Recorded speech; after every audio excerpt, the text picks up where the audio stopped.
श्री शिवाय नमस्तुभ्यं। हर हर महादेव। अश्वत्थामा सिंह महापुराण की कथा जो वरहानपुर में चल रही है, आज तीसरे दिन की कथा का समापन हो चुका है। इस कथा में गुरुजी ने बहुत सारे पत्र, उपाय और जानकारियाँ दी है, जिनको इस वीडियो में मैं आपको बता रही हूँ। अगर ये वीडियो आपको ज़रा भी लाभकारी लगे, अगर आपने ये कथा आज नहीं सुनी है, तो इस कथा का सारा रास और रसतत्व तो आपको इस वीडियो के द्वारा प्राप्त हो जाएगा। पहली जानकारी जो गुरुजी ने दी कि हम जन्म और मृत्यु संसार का चक्र होता है जो निरंतर चलता ही रहता है, पर अगर हमें इस चक्र से मुक्त होना है, अगर हमें इस जन्म मरण के चक्र से छूटना है, तो हमें भगवान की भक्ति को प्राप्त करना पड़ता है। भगवान का नाम जाप करना पड़ता है, अपना चित्त भगवान की भक्ति में लगाना पड़ता है, जिससे हमारे कर्म कटते जाते हैं और हम इस जन्म मरण के चक्र से आज़ाद हो जाते हैं। अगली जानकारी गुरुजी ने दी कि 5 लोगों को नींद नहीं आती। गुरुजी ने अपनी कथा में बताया ऐसे 5 लोग होते हैं जिन्हें रातों को नींद नहीं आती। पहला है लोभी। जो लोभी व्यक्ति होता है, जो लालच करता है, वो रात भर यही सोचता रहता है कि अगले दिन उसे क्या करना है और क्या प्राप्त करना है। दूसरा होता है रोगी।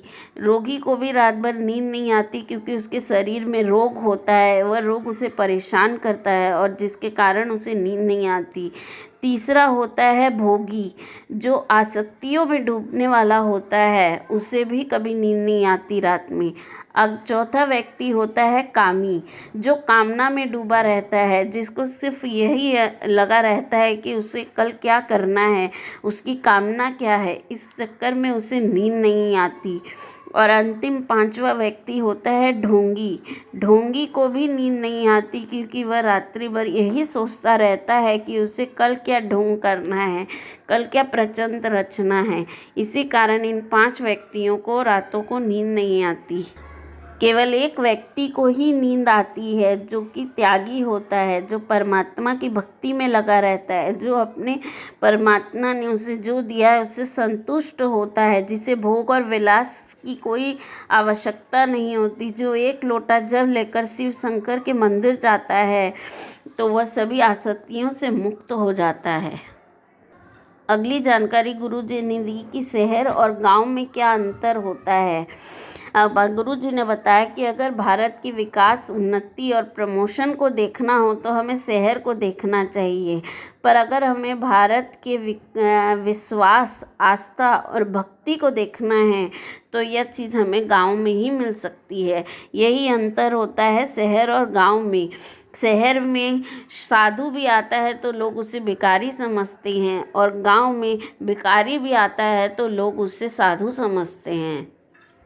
अगली जानकारी गुरुजी ने दी कि जब हम कहीं बाहर जाते हैं, किसी होटल में रहते हैं या कहीं होटल में खाना खाने जाते हैं, तो उस होटल में जब हम रहते हैं तो हम ये नहीं देखते कि वहाँ लोग किस वर्ग के रह रहे हैं और ये खाना जो बन रहा है ये किस वर्ग के लोग खाएंगे। पर जब हम वापस अपने घर आ जाते हैं, तो हम सब उसी आसक्तियों के साथ वापस आ जाते हैं कि हम ब्राह्मण हैं, हम शुद्ध हैं, हम वैश्य हैं। उस समय हम अपने अहंकार को नहीं छोड़ पाते। अगली जानकारी गुरुजी ने दी कि जिस भी वर्ग के लोग हो, अगर उनके पास धन की कमी होती है, तो उसके पास कोई भी नहीं आता, उनका साथ कोई भी नहीं देता। पर जब मेहनत करते हैं आप, तो लोग उस पर हंसते हैं कि ये मेहनत कर रहा है, अब अपनी तकदीर बदलने चला है। पर जब वह मेहनत करके अपने तकदीर को सुधार लेता है और अपने उन्नति के रास्ते पर, सीढ़ी पर आगे बढ़ने लगता है, तो लोग उससे जलने लगते हैं, उससे ईर्ष्या करने लगते हैं। अगली जानकारी गुरुजी ने दी कि एक बार पार्वती जी ने शिव जी से पूछा कि आपके 3 नेत्र हैं, पर आप तीनों नेत्रों को बंद कर बैठे रहते हैं। फिर जब इतने भक्त आपके यहाँ आते हैं, आपको जल चढ़ाते हैं, तो आप उनके कष्ट और तकलीफ को कैसे देखते हैं। तब भोलेनाथ ने कहा कि मेरे ये जो 3 नेत्र है, केवल मेरे चेहरे पर ही नहीं होते, ये 3 नेत्र मेरी बेलपत्री में भी समाये होते हैं, ये 3 नेत्र मेरे त्रिशूल में भी रहते हैं, ये मेरे 3 नेत्र मेरे जलाधारी में भी होते हैं और मेरे शिवालय में भी होते हैं। मेरे ये 3 नेत्र मेरे शिवालय के देहली पर भी होते हैं, जहाँ मणिभद्र बैठे होते हैं, उसके पास भी ये 3 नेत्र होते हैं। जब कोई मेरे बेलपत्री का स्पर्श करके मुझे चढ़ाता है तो मैं सब समझ जाता हूँ कि वह क्यों आया है। व्यक्ति के स्पर्श से ही समझा जा सकता है कि जब पुरुष किसी महिला को स्पर्श करता है तो उसकी कामना क्या है, ये स्पर्श करने उसकी लालसा क्या है, सब समझ में आ जाता है। उसी तरह बेलपत्री चढ़ाने वाला जब बेलपत्री की डंडी का स्पर्श करके मुझे चढ़ाता है तो मैं समझ जाता हूँ कि वह किस चिंता में है। जब वह मध्य भाग की डंडी को पकड़कर मुझे चढ़ाता है तो मैं समझ जाता हूँ कि इसे कोई ग्रह चिंता सता रही है। और जब वह 2 पत्तियों जो लास्ट की 2 पत्तियों को स्पर्श कर कर मुझ पर चढ़ाता है तो मैं समझ जाता हूँ कि उसे संतान के रोग से वह पीड़ित है। और जब वह बेलपत्री की ऊपर की पत्ती को पकड़कर मुझ पर चढ़ाता है तो मैं समझ जाता हूँ कि उसे कहीं न कहीं वैभव संपदा की कमी है। अगर कोई बेलपत्री के टूट रह जाती है और वह बेलपत्री टूट सहित मुझे चढ़ा देता है तो मैं समझ जाता हूँ कि अदालत में कोई केस चल रहा है या उससे पीड़ित है। तो मेरे नेत्र बंद होने पर भी मैं उसकी सारी समस्या को समझ सकता हूँ। अगली जानकारी गुरुजी ने बताई कि घर के मंदिर और बाहर के मंदिर में एक फ़र्क होता है। घर के मंदिर में हमें जलाधारी की ज़रूरत नहीं होती, लेकिन जो बाहर का मंदिर होता है, जो शिवालय होता है, उसमें जलाधारी होनी चाहिए। अगली जानकारी गुरुजी ने दी कि गुरुजी के पास एक पत्र आया था जिसमें ये पूछा गया कि अगर हमारे पास एक ठाकुर जी है या एक शिव जी है और अगर हमारे पास और भी ठाकुर जी और शिव जी आ जाएं तो हमें उसका क्या करना चाहिए। तो गुरुजी ने बताया कि अगर एक ठाकुर जी है और एक ठाकुर जी आ जाए या एक शिवलिंग आपके घर में हो और दूसरा कोई शिवलिंग भी आपके पास आ जाए तो वह सब एक ही है। हमें उन सब की एक जैसे ही सेवा करनी पड़ती है। एक से ज़्यादा ठाकुर जी और शिवलिंग भी हम अपने घर में रख सकते हैं। अगली जानकारी गुरुजी ने बताया कि पहले के समय में कोई भी दोष नहीं होता था, न पितृ दोष, न वास्तु दोष, न ही कालसर्प दोष होते थे। पहले के समय में कोई भी दोष नहीं होता था। पर अब लोग तुमसे कहते हैं कि तुम्हें पितृ दोष है, तुम्हें वास्तु दोष है, तो तुम्हें कालसर्प दोष है।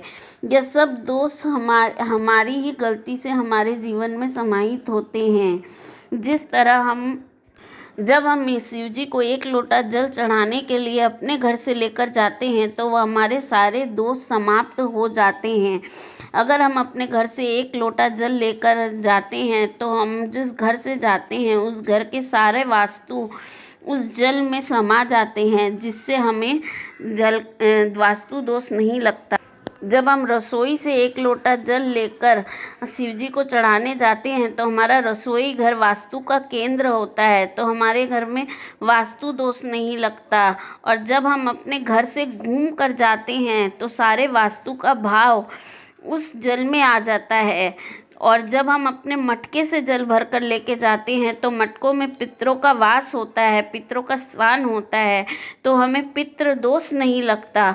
और जब हम घूमते हुए अपने घर से जल लेकर जाते हैं और जल चढ़ाते हैं तो हमें काल सर्प दोष नहीं लगता।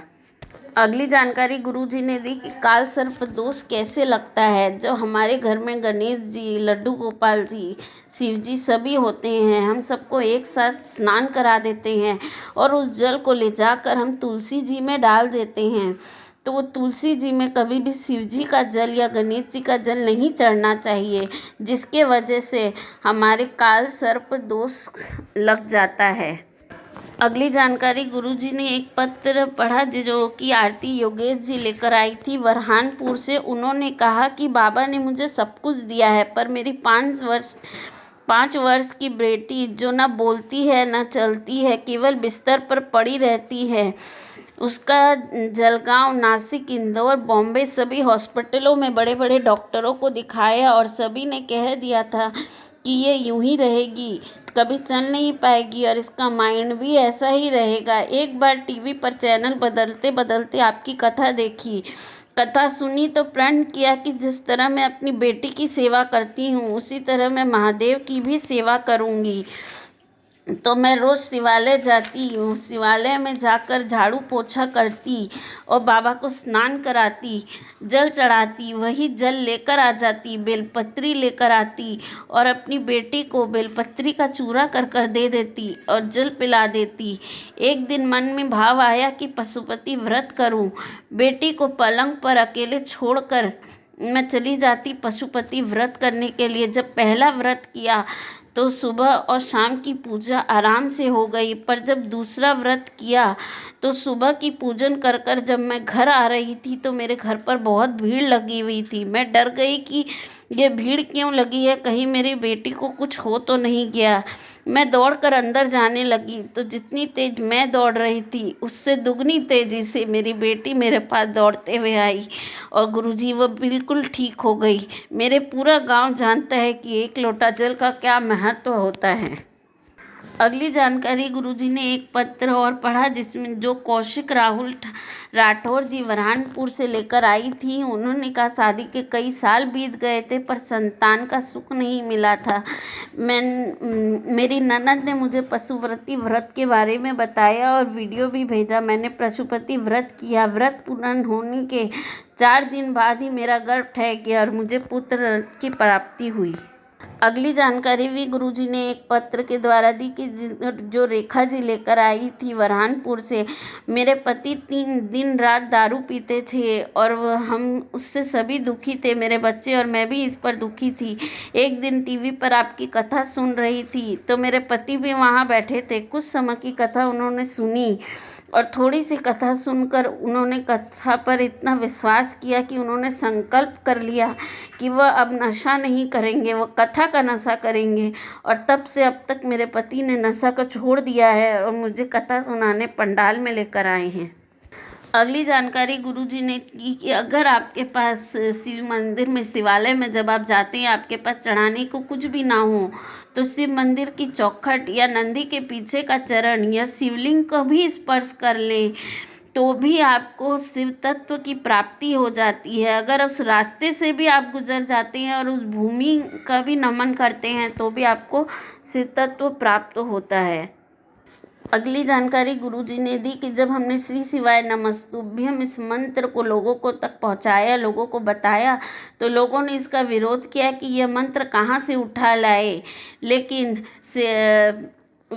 शिव महापुराण की विदेश्वर संहिता में लिखा है कि शिव श्री शिवाय नमस्तुभ्यम का जाप करने वाले का मुख का दर्शन भी हो जाता है तो हजारों अश्वमेघ यज्ञ का फल प्राप्त होता है।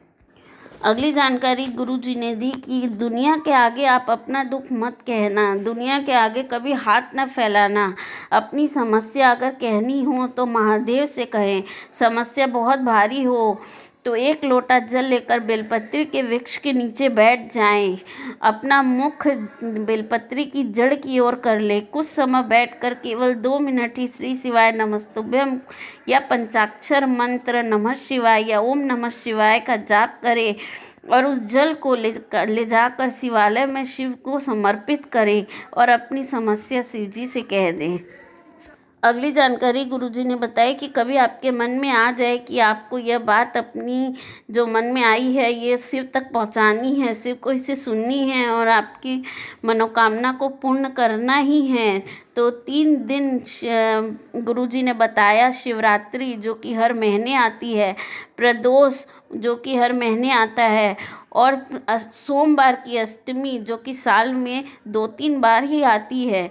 इन दिनों में अगर आपको अपने मन की बात कहनी हो तो आप महादेव के मंदिर चले जाएं। हाथ में चंदन लगाकर 1 बेलपत्री लेकर और उस बेलपत्री के नीचे की बीच की डंडी को पकड़कर अपने दिल की बात महादेव से कहकर उसे अशोक सुंदरी की जगह पर रख दे। उसकी डंडी का भाग जलाधारी की ओर होना चाहिए। फिर उस पर हाथ रखकर अपने हृदय की बात कहकर वापस आ जाइए। अगला प्रदोष या शिवरात्रि या सोमवार की अष्टमी आएगी तो आपकी मनोकामना ज़रूर पूर्ण होगी। अगली जानकारी गुरुजी ने दी कि अपने बच्चों को कभी भी उसके पास न ले जाना जो आपसे दुर्व्यवहार करता हो, जो आपको गाली देकर बात करता हो, क्योंकि आपके बच्चे पर उसका बुरा व्यवहार पड़ता है। इस कथा का सारा रास्ता तो मैंने आपको इस वीडियो में दे दिया है। अगर आपको ये कथा ज़रा भी लाभकारी, ये वीडियो ज़रा भी लाभकारी लगा हो तो इस वीडियो को शेयर, लाइक और सब्सक्राइब ज़रूर करें।